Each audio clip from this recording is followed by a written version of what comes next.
name's Chris, and this is a little experiment called Troubleshooting the Internet with ... And so I've put out the call after the first episode, or whatever this is called, to folks who wanted to maybe tune in and see and join me for a chat. And Susan joins me now from, actually, I don't even know where, somewhere in the world. From Arkansas. I'm in Fayetteville, Arkansas. There you go.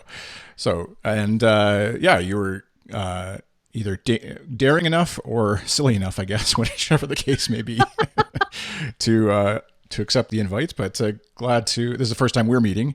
And so happy to talk with you. And the gist of what this show thing is kind of just, it was born out of the idea of like helping folks troubleshoot random stuff on the internet, and especially in this time of this pandemic stuff, we're all kind of like figuring things out.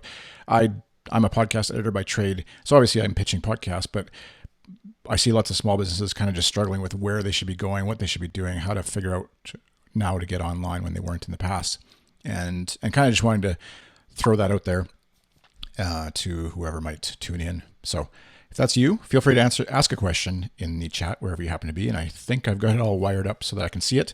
And if not, just tweet at me at iChris on Twitter, because then I'll definitely see it as well. So Susan, why don't you tell me, or the viewers as well, who you are, what do you do in your day job besides staying at home, I assume now? Yeah, I was staying at home to begin with. So, like a week into quarantine, I realized that my actual day was not any different really on a day-to-day basis, and that I'm still just staying at home. Yeah. But I'm Susan Boles. I'm from ScaleSpark, and it's a consulting company that we do virtual CFO and operations advisory for service-based businesses, primarily like agencies and consulting and coaches, and usually working with remote companies or companies that are moving remote. Gotcha. And so the kind of folks, like small businesses typically? Yeah, usually the structure tends to be like a founder with a team of usually no more than 10 to 15. And oftentimes those are like freelancers, like 1099 type employees. And because it's a pretty common structure for remote companies these days, it's just that way you get to work with the best people wherever they are. And so that lends itself to being like a really lean, resilient kind of company. So those are the folks that I tend to work with. Right. And just so folks can, I'm just Googling it here. I know I have it somewhere here, but the address for your site is what? Is scalespark.co. Or a okay. co, not a .com. Gotcha. There you go. And so what, in terms of like, just what you're telling folks, I guess, and how you're helping folks with navigating this whole world, or maybe just even how your own business has had to adapt a bit. I know I'm working from home, and so it hasn't changed a lot for me either, in terms of what I was doing day to day, but definitely in terms of the clients I work with who, would sometimes meet in person to record podcasts. Obviously that's not really encouraged. I'm sure some are still doing it. I try not to judge too harshly, because I know we're all trying to make the best of it. But what kind of things have you had to do or change and or advising folks to change in their business lately? So I'm definitely, the clients that I work with they didn't have too many issues because of the work that we do is helping them structure their business so that they are taking full advantage of the internet. So I was already working with a lot of remote companies that are trying to operate, I like to call it, under like a minimum viable overhead. So what is the fewest number of people, systems, processes that you can use to operate your business? So focusing on keeping like the administration time that you're spending in your business to a minimum, and that tends to build operational resiliency. So basically, if something happens and all of a sudden you have, maybe half as much time to work on your business because you happen to be attempting to homeschool your children, your business doesn't suffer that much. Yeah. So, for my clients, not much has changed. Before this, we were talking more about like scale, like the scaling of your business. And when you hit like a growth inflection point, being able to create systems allow you to scale easily. Right. But those are really the same things that you have to do to create like a resilient, efficient kind of business. Yeah. So the work hasn't changed much, but there's a lot more people out there now actually thinking about these things. So in terms of advising, it's a lot more talking about like team structure and what is the smallest amount of team that you can get away with, which is super, super small. So, for me, it's just me. Yeah. On purpose. And I work with a lot of consultants. I tend to have the kind of the philosophy of like hire the best person for the job, people that do that thing all day, every day, because they get really, really good at it. And so I work with a lot of consultants, but my team itself is just me. And so working and advising people on how do you create that kind of structure and how do you use technology to help automate a lot of that so that like you're not actually spending much time doing the administration part of your business, because that part can really suck your soul. Yeah, that's exactly. You must have been reading my diary yesterday, because I'm in Canada here. We're and Kenny in the chat here asked Fayetteville. Is that a place in maybe as a city in Arkansas? It's a city in Arkansas. It's like almost Oklahoma, almost Missouri.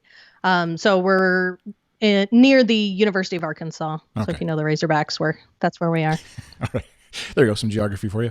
But yeah, I'm in the state, in Canada anyways, our taxes are like personal taxes and I guess business taxes or whatever, but are due April 30th normally. So it would be like a week and a bit from now, but it's been extended, I think, to end of May or something like that with everything that's going on. But still, like every year around this time, I start getting the paperwork anxiety sweats of like, I have to do this. I should have been doing this all year long. Why didn't I do it all year long? Now I have to do all the paperwork, go through the bank books, etc.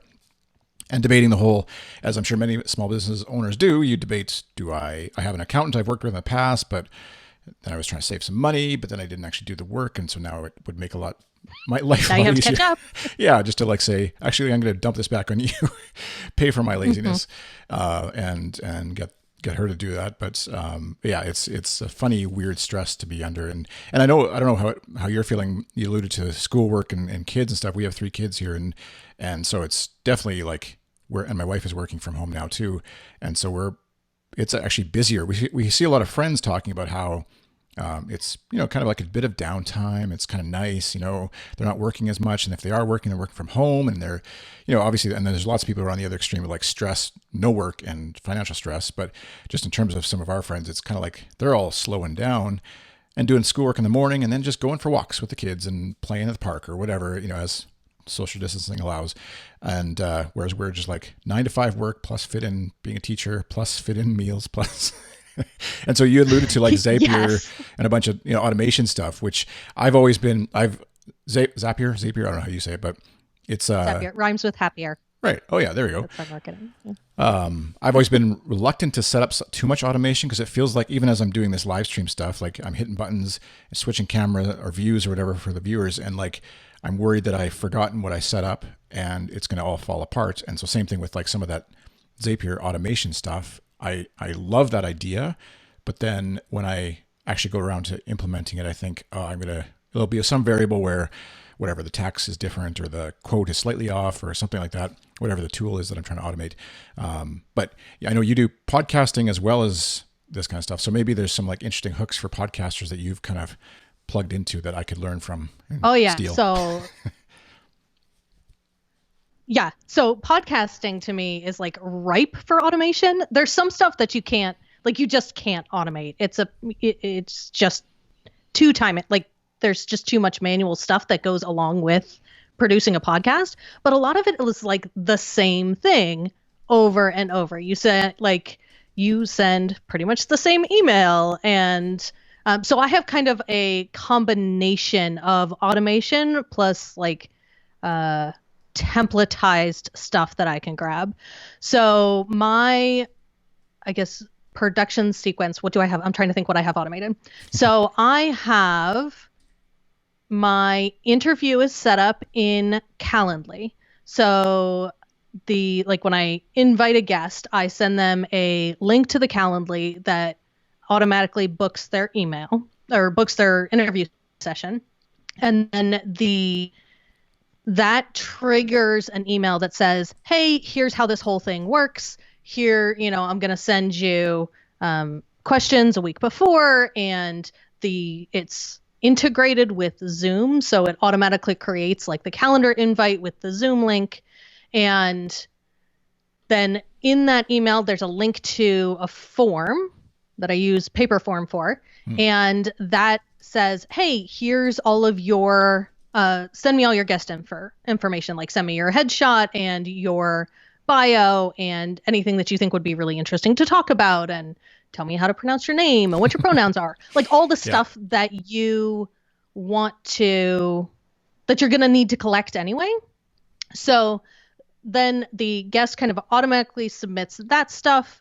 I tie it into my project management system. I use Clickup. And then like my producer can see their bio. When they submit the paper form, I have another Zap set up to create the like folders on Google Drive. So we use a shared Google Drive folder. And I use Zapier to set up the folder and save the headshot there, so it's all ready to go. Nice. So that part is like pretty much fully automated. There's still like some coordination back and forth and a little bit of manual work, but for the most part, that takes care of like the whole booking organization process. And then part of my process is I send questions about, a couple of days beforehand so that the guest can review and prepare and know kind of what we're talking about. I have a pretty specific editorial calendar. So each episode, I'm actually trying to like tell a story. So there's very specific questions that go along with that. So I'll send them the questions ahead of time to review, and that's not automated. But I do have like a standard template. I use canned emails in Gmail. And so I've got like a standard kind of template that reviews, again, here's how the interview is going to go. And then I copy and paste in the questions. So that part's pretty much all automated. Right.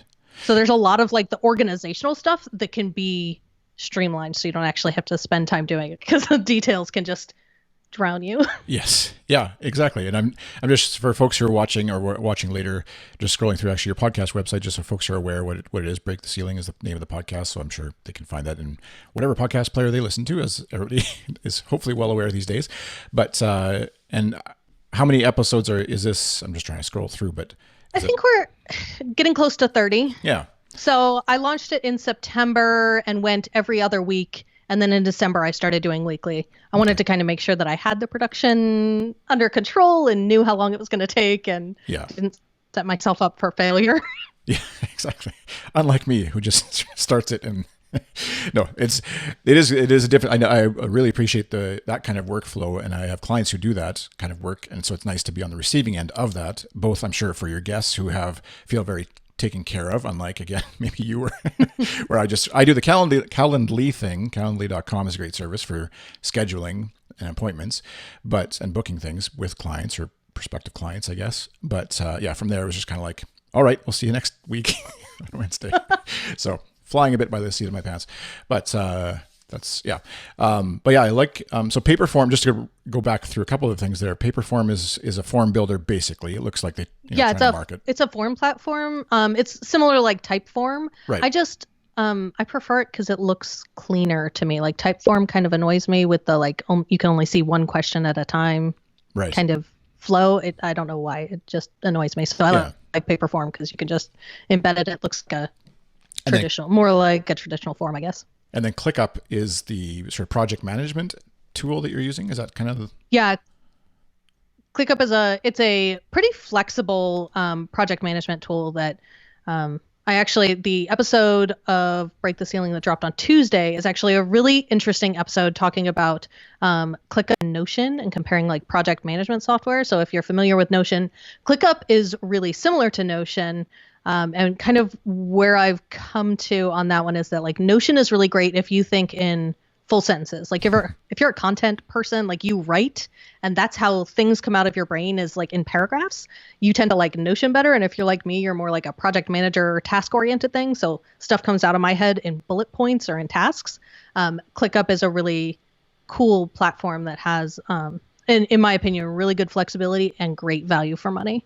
They're very reasonably priced. So yeah, it looks very similar. I'm a Notion person right now, not so much for to-dos and task management, but more just for the content, where I have draft blog posts and keep track of clients, sort of their overall big picture stuff, and not so much I use TickTick actually as a to-do app on the Mac and iPhone.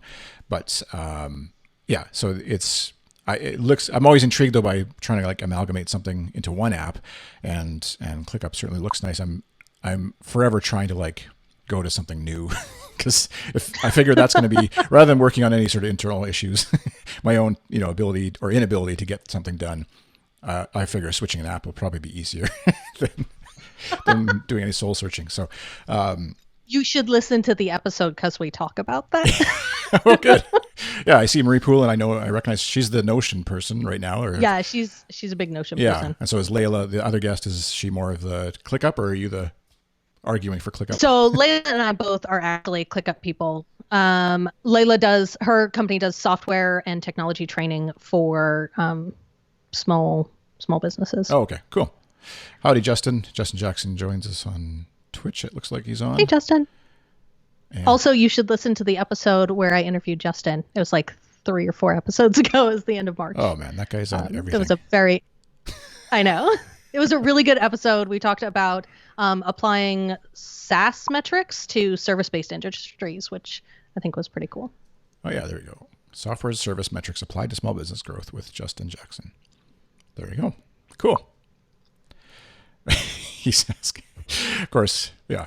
He's saying, I am the virus you should be worried about. Yes, he is. No, he's a great guy, fellow Canadian out west. Much slightly warmer temperatures than me, but otherwise we're basically the same. So now I've lost track. Yeah, so I saw you had like snow a couple of weeks ago, which is not my jam at all. No, yeah, it's finally melting. There is still snow in the yard, so the kids are. Oh, geez. I'm gonna put your comments on screen, Justin. It's not that warm. Yeah, we've got some snow, but it's almost gone. The yard is wet, but it's drying. So hopefully we'll be where I am in Saskatchewan it basically goes from like tons of snow to dry as a desert over a 2-week period. So by next week I'll be complaining about how dry it is, but that's winter. So looping all the way back to Zapier. Now I'm going to say it wrong, but how does that sort of, for you anyways, what was the thing that kind of like hooked you into that as like either worth, I don't know if you're paying for it or you're on the free plan still, but that's always for me is like, some of these are like, there's $10 here and $10 there. And all of a sudden you have like a $50 a month bill on top of whatever other business expenses you might have. And luckily like you and I both were not paying for an office or a building that we have to rent or lease. And so we don't have a lot of monthly expenses that way, but still, it does add up. So what for you was Zapier's kind of like hook that pushed you over the edge to really invest in it? So I like to say that Zapier is like the world's best VA. Like a lot of people will hire a VA to do the same stuff that you can get Zapier to do. Things like setting up folders for when new clients come on, or onboarding documents. So for me, I do pay for Zapier, and it's one of those where it's like a critical expense for me. I would never stop paying for it because that's the thing that ties all of my software together and allows me to skip doing a lot of the administration stuff. I just have Zapier do it. Right. Yeah. So I tend to pay more for other tools that like allow me to consolidate. So I used to be on, I don't know, like 3 or 4 project management platforms. Like I used Todoist for my personal stuff, and like you had all of these different things, and ClickUp has an inbox that is kind of similar to Todoist. That was the thing that like convinced me to kind of jump platforms completely. And now ClickUp is probably where I keep about 90% of my stuff. Like I do my content calendar on there, content planning, because it's really flexible and it has a whole bunch of different views. So I can like view episodes on a calendar, or I can view it in a list view, and lots of different ways to kind of to look at your data in different ways that allow it to replace other apps. Right. Yeah, and that's what was scrolling through it here, and I'm now I'm tempted to. Now I've got you hooked. Yeah, exactly. It's always like whatever's fresh and new is like the new freshness, and I'm going to jump to that one now and rather than getting work done. But so I'm just thinking through. Maybe I'll just describe my workflow with clients, and you can tell me where there might be holes or possibilities for like whether it's ClickUp or Zapier. Zapier. Yeah, that one. So I generally, all I'm doing with clients is I'm like I said, a podcast editor, get audio files from them through Dropbox or Google Drive. And then I edit, send back an MP3. There's some back and forth sometimes, generally over email. Some of them I have in actually a Discord that I'm using for clients, sort of like Slack basically, but just a little more options and you don't have to pay for it. And then invoicing them obviously, and sort of loosely tracking my time, but I'm not so paranoid about hourly basis other than just sort of looking back at big picture. Have I spent way too long on editing Justin's podcast because he talks forever?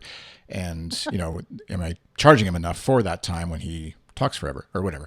And so the invoicing is handled through Wave, which is the sort of relatively free or basically free invoicing app that I use there.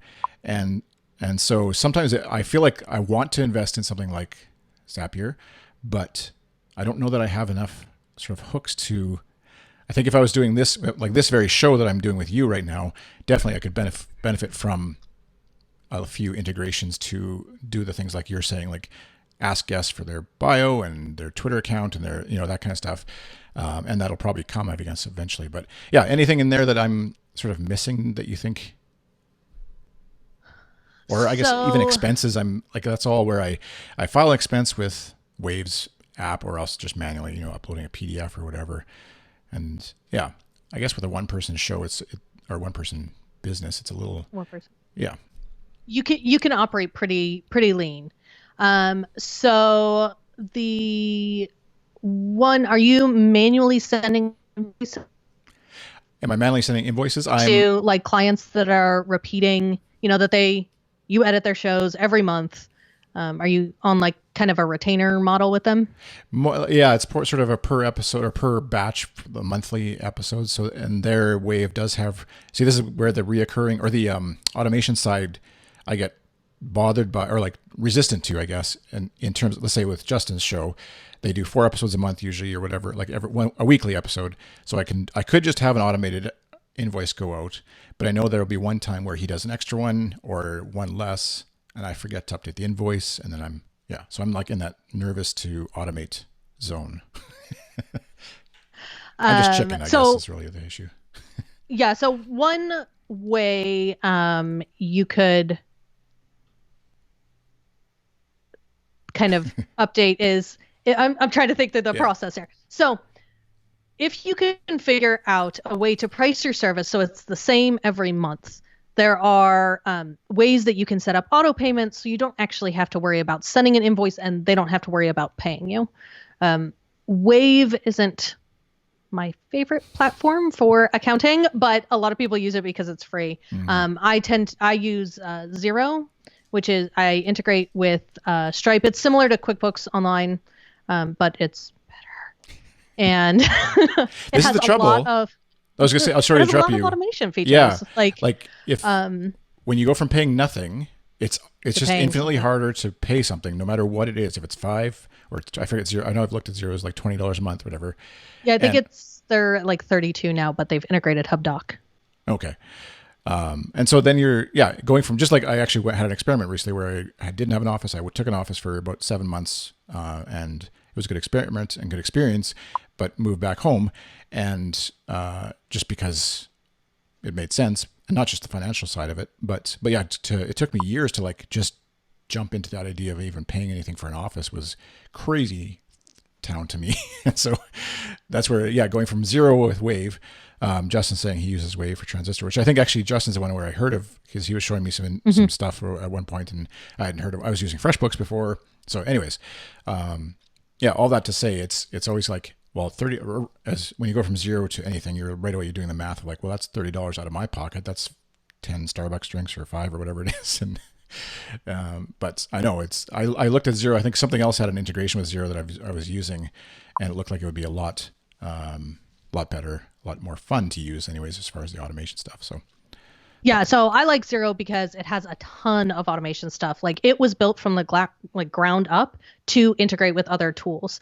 So like their whole ethos was, we're going to build an accounting platform that integrates and will let other people build apps that you can kind of connect onto. And then we don't have to be the experts in anything. We can be the experts in just accounting and let everybody connect to us. So In terms of connections and automations, Xero is, in my opinion, one of the best ones out there because you can connect it to everything. It's got a Zapier connection. It is a pro app though, so you have to be on a paid plan to integrate with Xero. But it also has automations like in the software. So you can email a bill and it has some optical character recognition that can start entering the information for you. It has receipt capture app. So if you have an expense and you need to put your receipt in, you just literally snap it with your phone. There are bank rules, so you can like automatically create a rule for specific transactions. So every time that, say, you pay your Zapier bill on your credit card, it automatically categorizes that into your software chart amounts. So when you were saying earlier about how every year you don't do any of your bookkeeping and then you have to do it all at the end, Xero kind of, once you've got it set up and running, it's a lot easier. And literally it takes you it takes me about 10 seconds a week per client right now to do all of their bookkeeping. Yeah. So that's one of the reasons I like the platform. The other thing that I really like is that it has an integration with Stripe, so you can set up auto pay. So if you can create recurring invoices. So if you have people that are doing, they pay every month, it'll create the recurring invoice, and then they can set up auto pay within the system, and that your invoices kind of get paid automatically. I'm a huge fan of automatic payments. Yes. Both from a cash flow perspective, but from an operations perspective too, because it just makes things easier. And that's what I think, if any small business owners are out there and watching, like I know so many that are still like waiting for a check to come from a client or waiting to get to their office to grab the check and deposit it and hopefully getting to the bank in time before it closes and all that kind of stuff. And at the bare minimum, most banks now, you can, at least here in Canada, I'm sure in the States too, you can take a picture, do the mobile deposit of a check. So save yourself that trip if your bank supports it. But yeah, the ability to have integration with, I remember going way back to like starting with FreshBooks and having whatever they used at the time. It might have just been PayPal integration, but something like Stripe anyways too, where the client could just pay with a credit card. And the debate at the time was like, well, you're handing over some fees to PayPal or Stripe or whatever, instead of just getting them to send you a check, and a check you don't lose any fees on or whatever. And you can tell I'm very cheap, I guess, when it comes to this stuff. Every penny matters. But then, yeah, the convenience of actually just getting paid far outweighs any amount of hassle of running around trying to get a check while you're trying to run your business at the same time. And so any amount of automation that you can set up there for payments from clients for receivables or invoices or whatever, both going out and coming in, I think is well worth the effort of initially setting it up. So don't be a dummy like me and take forever to jump on that bandwagon. But and obviously make sure you're checking things. I know I just saw an article go by about how gyms, like workout gyms and stuff, are trying to charge people now in lieu of them not coming, keep their revenue going. They're obviously struggling and trying to find ways. So make sure you're checking some of those automated things to make sure someone's not using you as their way to get through this period or whatever. But yeah, it's definitely saves you a lot of hassle of emailing back and forth and so much time wasted there. Yeah. And I mean, the payment part of your business, like the accepting payments and invoicing, is one of the easiest parts of your business to automate. That's low-hanging fruit. So I'm a big fan of that. Yeah, whether you jump into Zapier or some of this other stuff, if you're chicken like me or more adventurous like Susan.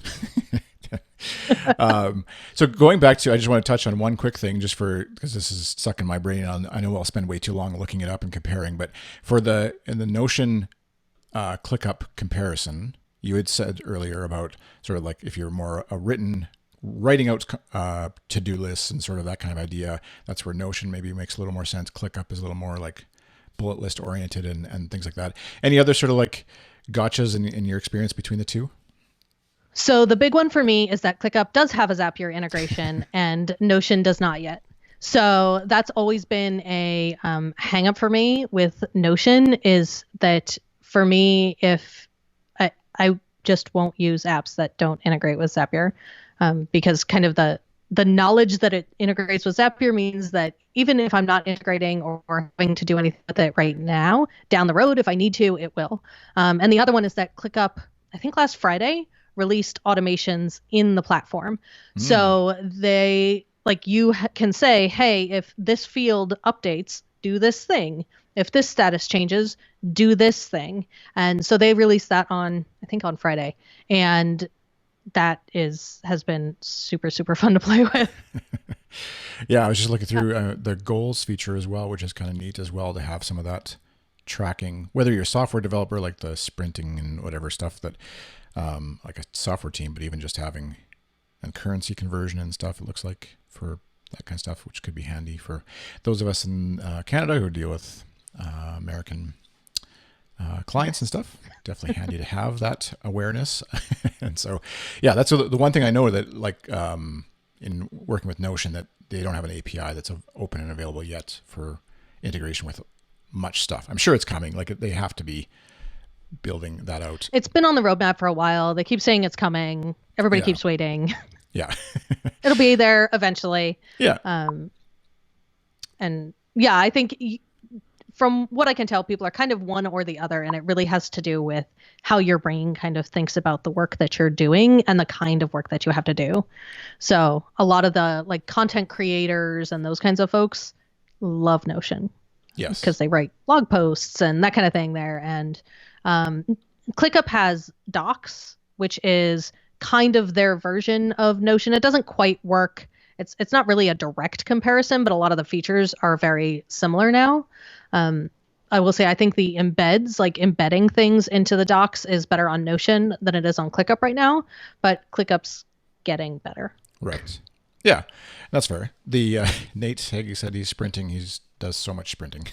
He's a software developer at Twitter, so that definitely where he would be. I was going to ask something about that. The docs part of it is when it does come time to export a document you've written in Clickup, say to WordPress or to your blog of whatever CMS you're using, how I can see you rolling here. So that part that works better in Notion than in Clickup. Okay. So I will say I write my podcast scripts in Clickup, like along with the task. So I use each episode has a task, and then I'll do a whole bunch of subtasks under that. And so like the questions that I ask the guest are in there. I write my intros and outros in there, and then I copy and paste them into Descript, where we use to like collaborate on what is happening in the actual episode. Gotcha. So you can do writing in there. It just doesn't export very well yet. Yeah. You can export a PDF. It's not the best formatting. Right. But you can like share docs like you can in Notion, so you can like put it up like it's its own kind of web page, either publicly or privately. Right. Yeah, I saw that too. That's kind of handy as well. It's something I use periodically with Notion, but I know I have a client who uses that a lot for sharing like proposals with clients. They'll just write it up in Notion and easily export that as a viewable website, and then right away you know that they can see it. They don't have to worry about downloading a PDF viewer or anything like that, which isn't as common these days, but still it's kind of nice, and then you can very easily collaborate right from there if you need to. So cool. Well, that was a half-hour blitz through productivity.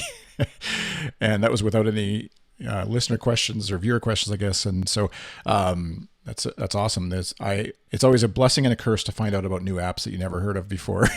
So yeah, I will do my best to ignore diving into these right now so I can get the work done I'm supposed to do this afternoon. But I really appreciate you coming on and chatting with me about this. And just in wrapping up, I guess, where can folks visit and follow and find you on the web to learn more?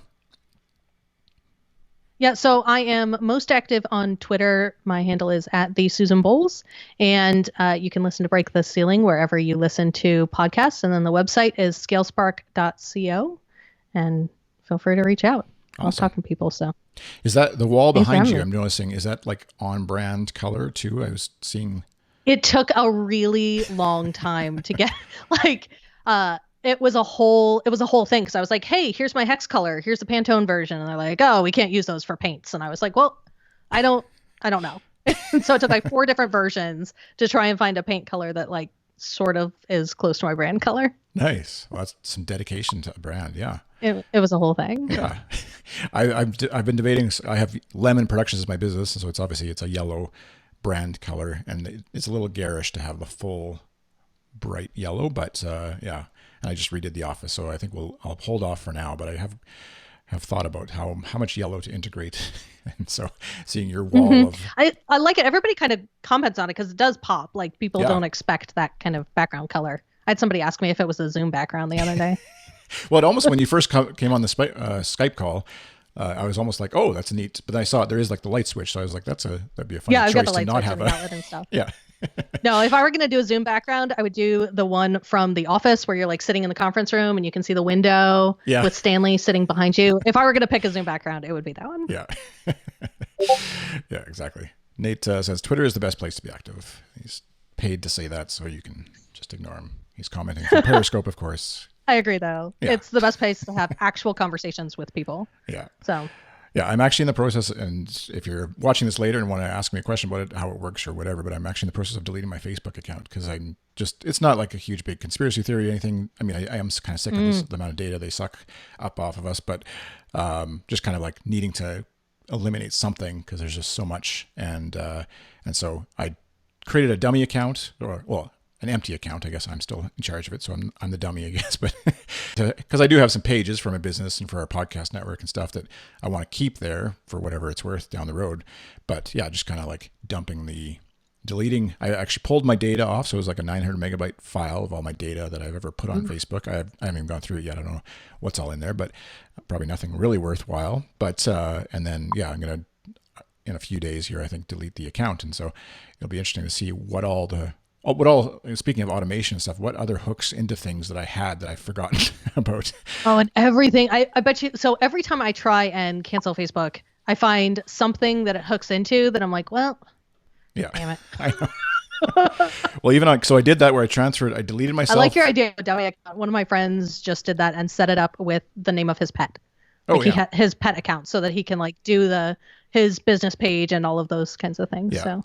Yeah, like I deleted myself as the admin from all like my business page and my personal or my podcast network page, added myself on this dummy account to admin that. And so then, or in the other order, actually do it first because, you can't, but make sure you add yourself as the admin and then delete yourself. But, and then now this morning I actually had a comment from somebody somewhere and I went to my mobile app. I was just going to I still have the app on my phone and of course I can't actually log in to check anything because I didn't have the password set up on that account or whatever, the dummy account on my phone. So anyways, it'll all be good in the end, I know. But yeah, it's amazing. I'm still keeping Instagram.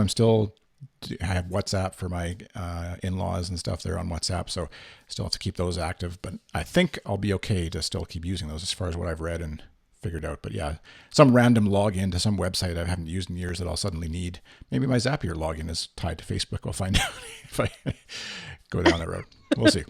Anyways, thank you, Susan, for doing this. And thanks for having me. Nate, Justin, and anyone else who happens to watch. And I forget if I don't even have any sort of sign-off script.